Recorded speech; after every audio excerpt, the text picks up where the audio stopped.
2 Samuel pasal 6 ayat yang ke-10 sampai ayat yang ke-12.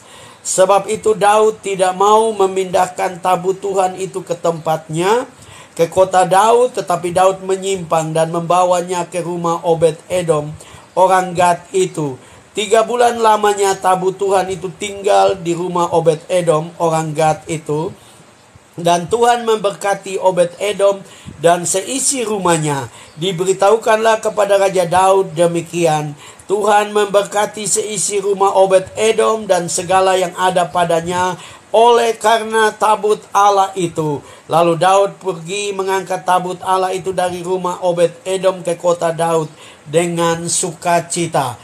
Nah, Bapak Ibu saudara-saudara yang kekasih dalam Tuhan Yesus, pada siang hari ini untuk judul besarnya saya memberi judul mengundang Tuhan hadir lewat pujian. Mengundang Tuhan hadir lewat pujian kepada Tuhan.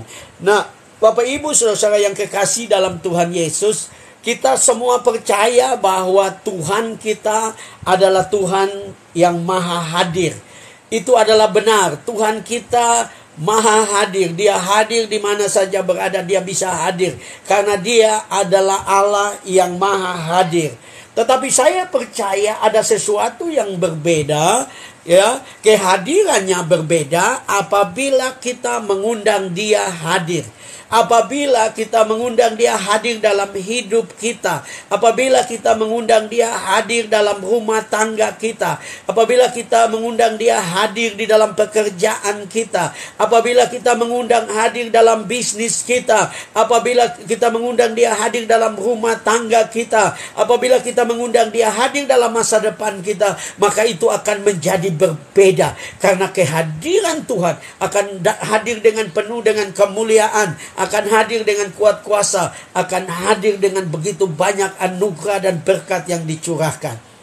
Karena itu mari kita mengundang Tuhan hadir dalam hidup kita, sehingga saya dan saudara akan menjadi pribadi yang berbeda, pribadi yang luar biasa. Alkitab mengatakan, Bapak Ibu saudara-saudara, bahwa dengan jelas bahwa Daud sebenarnya ingin mengangkat tabut Tuhan pergi ke Yerusalem, ya. Tetapi kalau kita baca ayat-ayat sebelumnya, yaitu anak-anak Abinadab, ya, yaitu Usya, waktu lembu itu hampir jatuh, dia menahan dan Allah murka, dan Daud dengan jelas menjadi takut dan dia tidak membawa terus tabut Tuhan itu, ya. Di Alkitab dengan jelas menceritakan kepada kita bahwa dia singgah, ya, di rumah Obed-Edom dan dia menitipkan tabut Tuhan. Nah, tabut Tuhan, Bapak Ibu saudara-saudara, tabut Tuhan itu berbicara tentang kehadiran Tuhan, kehadiran Allah. Di mana tabut Tuhan itu ada, maka Tuhan hadir. Tetapi yang menjadi perbedaan Bapak Ibu saudara-saudara dengan Obed-Edom adalah dia tidak menganggap tabut Tuhan itu sebagai benda yang biasa-biasa. Tapi dia sadar bahwa ada sesuatu yang dahsyat, ya, dengan kehadiran Tuhan. Dan dia di sini saya percaya dia setiap hari melihat dengan keluarganya, melihat tabut itu. Dia memuji Tuhan, dia menyembah Tuhan, dia mengagungkan Tuhan. Ya, karena Bapak Ibu saudara-saudara, kalau Tuhan hadir tetapi kita seperti tidak menyembah dia, kita tidak mengundang dia, kita tidak melibatkan dia. Nah, ini sama seperti saudara undang, ya, Presiden Jokowi untuk datang ke rumahmu, tetapi engkau membiarkan saja dia begitu saja. Engkau harus mulai bertindak dengan iman, mengundang dia. Saya ingat, saya dengar satu cerita, saya ke Maluku Utara. Di Maluku Utara, secara khusus di Halmahera Barat itu, Bapak Ibu saudara-saudara, ada desa yang semacam terisolasi. Karena desa itu tidak ada jalan darat, ya, mereka hanya bisa datang ke kota Jailolo. Itu mereka pakai perahu, mengantar anak mereka untuk sekolah di kota Jailolo dengan perahu. Tidak ada jalan darat, tidak ada tidak ada listrik yang masuk, ya. Jadi bertahun-tahun, ini baru tahun lalu Bapak Ibu Saudara. Tetapi kemudian mereka tahu bahwa Pak Jokowi akan pergi ke Jailolo, maka masyarakat Gua Ria secara khusus ibu-ibu mengambil keputusan. Mereka membentuk beberapa kelompok. Setiap titik di mana Pak Jokowi ada, mereka akan hadir dan mereka akan bersama-sama berteriak, Pak Jokowi tolong kami, Pak Jokowi tolong kami, karena Gua Ria belum merdeka, Gua Ria belum merdeka. Pak Jokowi berpindah ke tempat lain, mereka terus berteriak. Mereka tidak peduli dengan pas pampres, Bapak Ibu Saudara. Mereka terus berteriak. Mereka terus berteriak. Dan pada waktu di mana mereka terus berteriak dan tidak peduli dengan pas pampres polisi dan Satpol PP, maka Pak Jokowi merespon itu. Pak Jokowi memang ada di situ. Tetapi karena teriakan mereka, seruan mereka, permohonan mereka, maka Pak Jokowi merespon. Dan tahukah saudara, luar biasa, waktu Pak Jokowi naik helikopter untuk kembali mereka perhatikan Bapak Jokowi dengan helikopter berputar-putar di desa Gua Ria. Beberapa waktu dia berputar-putar. Malamnya langsung ada pejabat dari Pemda turun. Kepala Dinas Perhubungan langsung turun. Besoknya alat berat langsung turun. Dan Bapak Ibu Saudara, jalan mulai digusur. Kemudian beberapa waktu kemudian listrik mulai masuk. Tiang-tiang mulai masuk. Kenapa? Karena mereka tahu Pak Jokowi ada. Tapi mereka perlu berseru. Mereka perlu berseru. Memberitahukan Pak Jokowi kebutuhannya. Apa yang mereka inginkan. Apa yang mereka rindukan. Apa yang mereka harapkan. Dan Pak Jokowi meresponnya. Itu juga terjadi dengan Obed-Edom dan keluarga. Kenapa itu bisa terjadi? Kenapa ada perbedaan? Kalau saudara membaca dalam 1 Samuel pasal 7. Tabut Tuhan ini sudah ada sebelumnya ditaruh di rumah Abinadab. Ya, dan kenapa Abinadab tidak diberkati? Tidak ada kesaksian Abinadab diberkati. Saya percaya, saya tidak maksud menghakimi, tapi mungkin Abinadab anggap itu sesuatu yang biasa, itu benda yang biasa. Tetapi Obed-Edom melihat tabut Tuhan sebagai tempat kehadiran Tuhan, tempat kemuliaan Tuhan dinyatakan, dan itu membuat perbedaan. Karena itu mari Bapak Ibu Saudara, kita mengundang Tuhan hadir dalam kehidupan kita. Nah, yang pertama, mengundang Tuhan hadir lewat penyembahan kita. Karena kehadiran Tuhan satu-satunya kebutuhan kita. Bapak Ibu Saudara-saudara, kenapa sebelumnya Obed-Edom tidak menjadi keluarga yang diberkati? Ya, karena mungkin dia tidak sadar bahwa kebutuhan terbesarnya dalam hidup ini, kebutuhan satu-satunya adalah mengundang Tuhan. Ya, dan tabut Tuhan yang menjadi lambang dari kehadiran Tuhan, Bapak Ibu Saudara-saudara, hadir di situ. Ya. Nah, saya waktu menulis ini muncul pemikiran, seringkali kita berpikir kebutuhan terbesar kita adalah uang. Banyak orang, termasuk orang Kristen, berpikir bahwa kalau dia punya banyak uang, dia bahagia. Tapi fakta kehidupan ini, ada banyak orang kaya di dunia ini, bahkan di Indonesia, tidak bahagia. Saya pernah mendengar kesaksian dari almarhum pendeta Petrus Octavianus. Satu waktu dia diundang dalam acara yang cukup besar, ya, dan dia bersebelahan dengan orang terkaya, salah satu orang terkaya di Indonesia, yaitu Lim Sio Leong. Ya, waktu dia duduk di sebelahnya, dia coba untuk bercakap-cakap dengan pengusaha kaya ini. Dan waktu bercakap-cakap dia bertanya, Pak Lim Sio Leong, saya mau tanya dulu, apakah engkau adalah orang yang paling bahagia? Apakah waktu malam engkau bisa tidur dengan nyenyak? Dan Lim Sio Leong berkata, wow, saya jujur kepada kamu bahwa seringkali saya tidak bisa tidur karena saya pikir perusahaan saya yang ada di Sumatera, perusahaan saya ada di Kalimantan, perusahaan saya yang ada di Jawa, perusahaan saya yang ada di Papua, perusahaan saya yang ada di Sulawesi, perusahaan saya ada di Maluku Utara, saya tidak bisa tidur. Dan pendeta Petrus Octavianus kaget. Ternyata orang kaya pun tidak bahagia. Ya, karena itu saya dan saudara perlu sadar bahwa hanya Tuhan yang memberikan kepada kita kebahagiaan. Yesus berkata bahwa damai sejahtera yang aku berikan kepadamu tidak sama dengan damai sejahtera yang diberikan oleh dunia. Hanya Tuhan yang bisa memberikan kepada kita kebahagiaan. Hanya Tuhan yang bisa memberikan kepada saya dan saudara kebahagiaan. Karena itu kita undang dia, ya, supaya dia hadir. Ya, kita undang dia dan kita sadar bahwa kebutuhan terbesar kita dalam hidup ini adalah kita butuh Tuhan. Ya, kita butuh Tuhan. Seringkali kita berpikir bahwa kebutuhan terbesar kita adalah pangkat dan kita mengejar pangkat.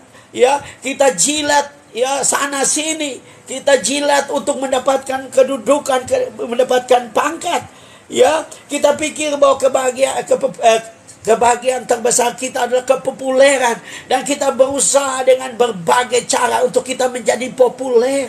Tapi waktu kita populer, kenyataannya kita tidak bahagia. Artinya saya dan saudara sadar bahwa kebutuhan terbesar kita, ya, kebutuhan satu-satunya kita adalah Tuhan. Karena tanpa Tuhan kita tidak akan memperoleh kebahagiaan. Tanpa Tuhan kita tidak akan benar-benar diberkati yang sebenarnya. Tanpa Tuhan kita tidak akan menikmati hal-hal yang luar biasa. Mungkin kita punya banyak hal tapi kita tidak menikmati. Kenapa? Karena hanya Tuhan yang membuat saya dan saudara, ya, untuk menikmati. Ada firman Tuhan dengan jelas berkata bahwa menikmati itu adalah karunia. Ada banyak orang yang punya harta benda, kekayaan, tapi tidak menikmati karena dia tidak diberi karunia menikmati. Bagaimana supaya kita bisa memiliki karunia menikmati? Kita harus dekat dengan Tuhan. Kita harus sungguh-sungguh dengan Tuhan. Waktu kita sungguh-sungguh dengan Tuhan, maka kita akan menikmati berkat-berkat Tuhan. Nah, Bapak Ibu saudara-saudara, luar biasa Obed-Edom, Alkitab dengan jelas mengatakan tabut yang menjadi lambang dari kehadiran Tuhan. Waktu ada di rumah Obed-Edom, dia mengundang Tuhan untuk terlibat dalam keluarganya. Dia mengundang Tuhan untuk terlibat dalam pekerjaannya. Dia mengundang Tuhan untuk terlibat dalam usahanya. Dia mengundang Tuhan untuk terlibat dalam kesehatannya. Dan yang luar biasa, Obed-Edom diberkati. Alkitab mengatakan seisi rumahnya diberkati oleh Tuhan. Wow, dahsyat Tuhan, dahsyat Tuhan. Dia mau supaya saya dan saudara menikmati yang terbaik. Tapi untuk menikmati yang terbaik hanya ada satu cara, yaitu kita mengundang dia hadir seperti Obed-Edom ini. Luar biasa Bapak Ibu saudara-saudara.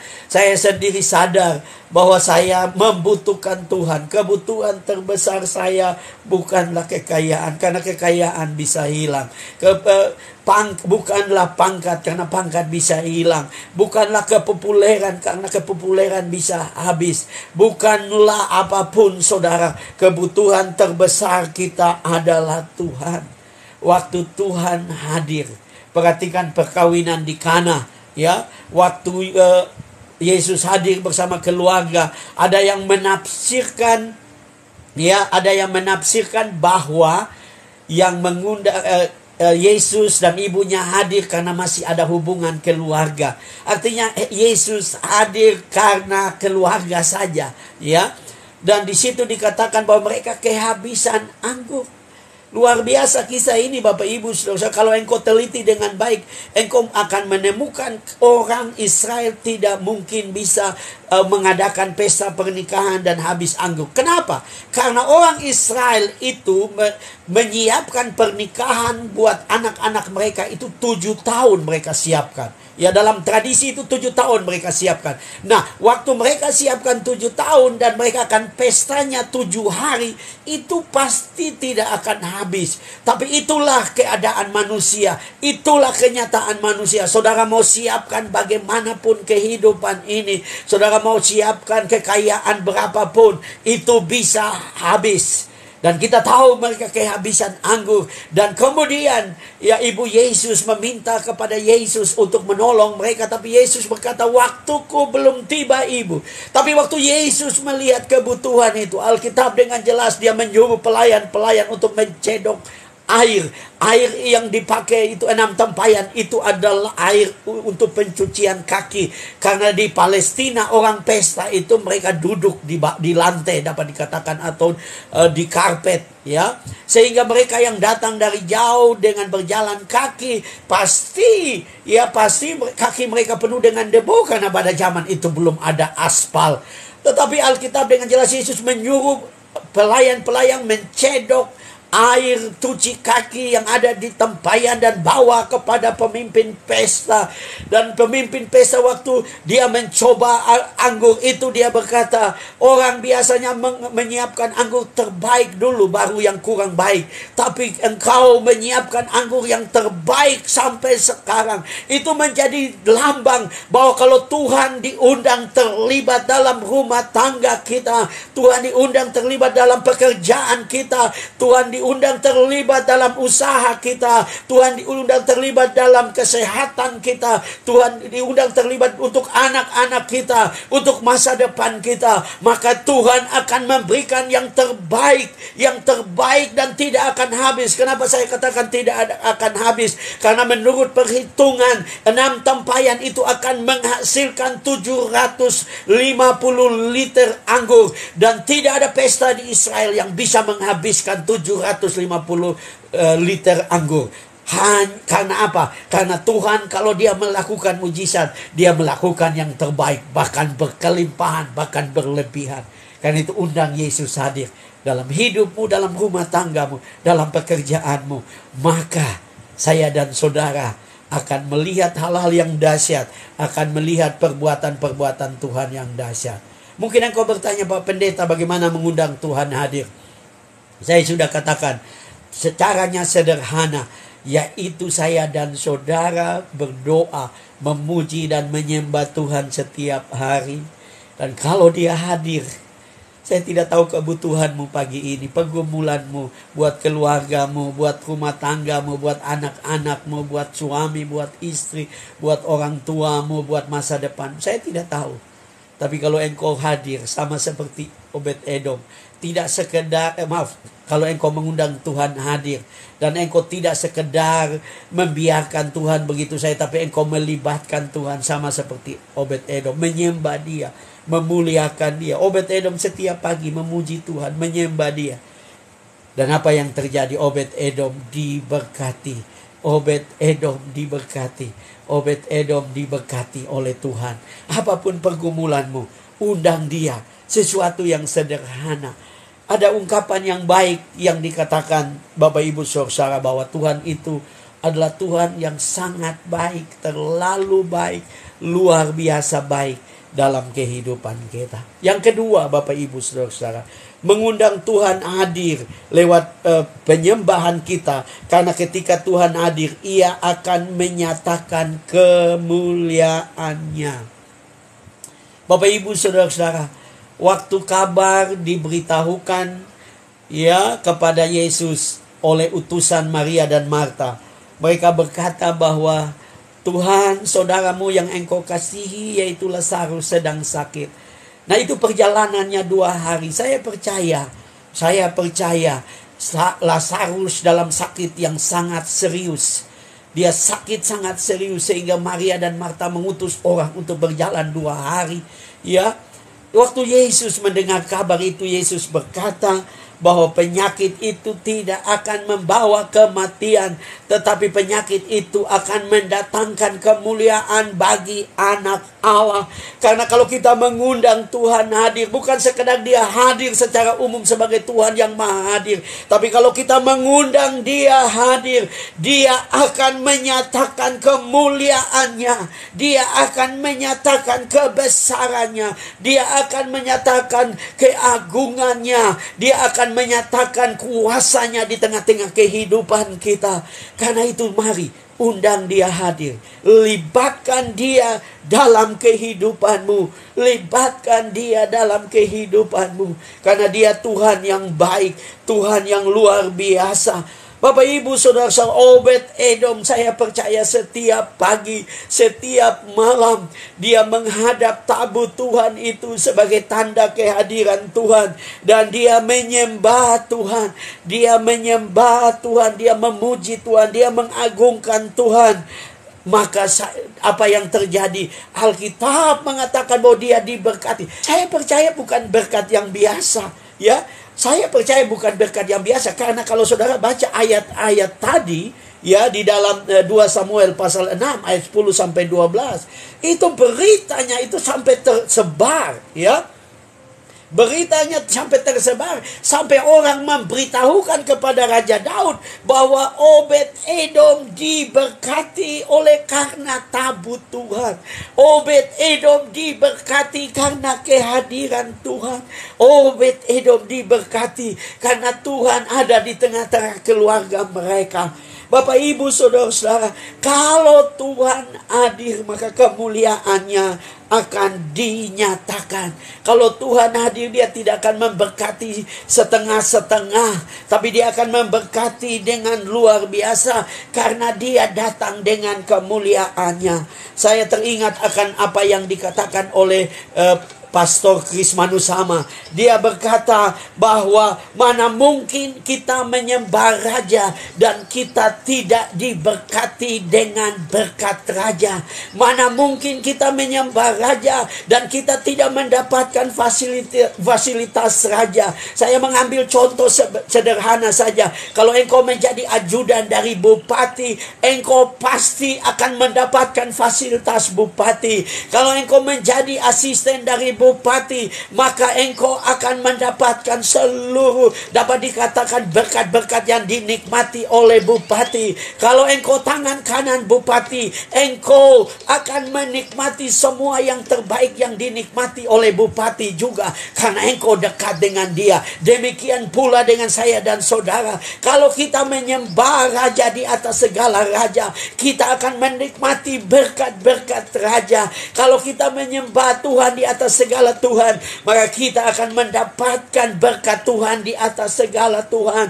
Kalau kita menyembah dia, saya percaya rumah tangga kita diberkati, bisnis kita diberkati, pekerjaan kita diberkati, masa depan kita diberkati, kesehatan kita diberkati. Karena kalau kita melibatkan Tuhan, kalau kita mengundang Tuhan, maka dia akan menyatakan kemuliaannya. Perhatikan Alkitab, setiap kali Yesus ketemu dengan orang sakit, dia sembuhkan. Dia ketemu dengan orang buta, dia celikan. Dia ketemu dengan orang kusta, dia tahirkan. Dia ketemu dengan orang mati, dia bangkitkan. Dia ketemu dengan orang kekurangan, dia mengubah yang sedikit menjadi banyak.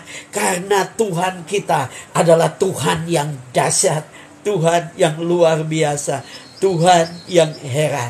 Karena itu Bapak Ibu Saudara-saudara, mari ambil waktumu untuk mengundang Tuhan hadir. Libatkan dia, libatkan dia, libatkan dia, libatkan dia Bapak Ibu Saudara-saudara. Waktu engkau melibatkan dia, maka mujizat, berkat, berkelimpahan akan terjadi. Saya akan mengakhiri firman Tuhan pada pagi ini dengan kesaksian yang saya alami. Saya lahir dalam keluarga yang miskin. Kemudian saya pergi kuliah di Jawa. Sepanjang hidup saya, waktu saya sebelum, dalam pengertian sekarang, saya tidak pernah, ya tahun 90, saya belum pernah memegang uang di tangan 1 juta. Dan saya pergi, Bapak Ibu Saudara, kuliah di Malang. Kemudian selesai pendidikan, saya ditugaskan untuk menjadi dosen di Ambon. Waktu itu sekolah itu hampir tutup karena ada begitu banyak masalah, baik dengan dosen maupun mahasiswa, dengan satu dengan yang lain. Dan saya tiba di sana. Waktu saya selesai pendidikan, saya bertunangan dengan istri saya, calon istri saya waktu itu. Ya, saya bertunangan dengan dia. Waktu saya bertunangan dengan dia, kami mengambil keputusan bahwa, itu tahun 95. Kami mengambil keputusan untuk kami menikah pada bulan Desember tanggal 8 tahun 95. Dan Bapak Ibu, saudara-saudara, kemudian saya bicara dengan calon istri saya karena kami sudah selesai tunangan. Waktu tunangan tidak ada pembicaraan untuk biaya pernikahan karena mertua saya suami istri adalah pendeta. Jadi cuma tunangan saja dan selesai. Dan kemudian Bapak Ibu saudara, saya berangkat ke Ambon dan menjadi dosen di sana. Karena sekolah itu sekolah yang sederhana sekali. Dan Bapak Ibu saudara, gaji saya itu 125.000. Dan waktu itu saya bilang kepada calon istri saya, coba bicara dengan mami, ya kami panggil mami. Saya mesti mengusahakan berapa untuk pernikahan. Dan mami berkata, bilang sama Frans kalau bisa dia usahakan 2 juta rupiah pada tahun itu, tahun 95. Nah, Bapak Ibu saudara-saudara, keluarga saya tidak bisa mampu untuk menolong saya karena mereka sangat miskin. Jadi saya mulai berdoa tiap sore. Saya ambil gitar 1 jam, saya memuji Tuhan, saya meninggikan Tuhan, saya mengagungkan Tuhan, saya memuliakan Tuhan. Nah, waktu itu awal semester. Jadi di tradisi di sekolah teologi kami, yaitu setiap awal semester ada janji iman untuk misi. Waktu janji iman itu diberikan, Bapak Ibu saudara-saudara, di dalam ibadah, Tuhan berkata, berikanlah gajimu yang pertama. Ya, awalnya saya bergumul karena saya punya gaji cuma 125.000. Kalau saya kumpul dari bulan Agustus, waktu itu mulai mengajar bulan Agustus, sampai bulan November, karena saya menikah awal Desember, maka itu Bapak Ibu saudara-saudara baru 500.000, ya 4 bulan. Nah, Tuhan lagi seperti menggerakkan, bukan seperti Tuhan gerakkan saya untuk kasih lagi 125.000 untuk misi untuk sekolah. Ya, dan saya memberikan dengan sukacita dan saya mulai menyembah Tuhan, saya memuji Tuhan. Saya bilang istri saya, kita berdoa untuk berapa banyak, dan calon istri saya bilang kita berdoa buat 10 juta rupiah, berdoa buat 5 juta rupiah karena kita perlu untuk perabot sekolah, siapkan rumah tapi kosong. Kita perlu tempat tidur, kita perlu lemari, alat-alat elektronik. Istri saya bilang kepada istri saya, kita perlu kasur karena mana mungkin ya pengantin baru tidur di kasur. Dan Bapak Ibu, kami mulai berdoa, saya mulai berdoa setiap hari, berdoa setiap hari. Saya keluar dari doa, saya pikir dari mana datang 5 juta, sepanjang hidup belum pernah pegang 1 juta pada tahun-tahun itu cukup besar. Dan Bapak Ibu, saya terus berdoa beberapa bulan kemudian. Waktu itu di Ambon belum ada handphone. Dan Bapak Ibu saudara, mendadak ada pegawai kantor datang dan berkata, Pak Frans, ada telepon buat Pak Frans. Waktu saya mengangkat telepon itu, orang itu berkata dan dia perkenalkan dirinya. Dan dia berkata satu pernyataan yang air mata saya jatuh. Dia bilang, Frans, Tuhan bicara kepada saya untuk memberikan kepada kamu berkat. Ya, istri saya tidak percaya dan Tuhan juga bicara buat istri saya. Dan Bapak Ibu saudara-saudara, dia bilang begini, Tuhan bicara, saya tidak punya uang sejumlah itu sekarang.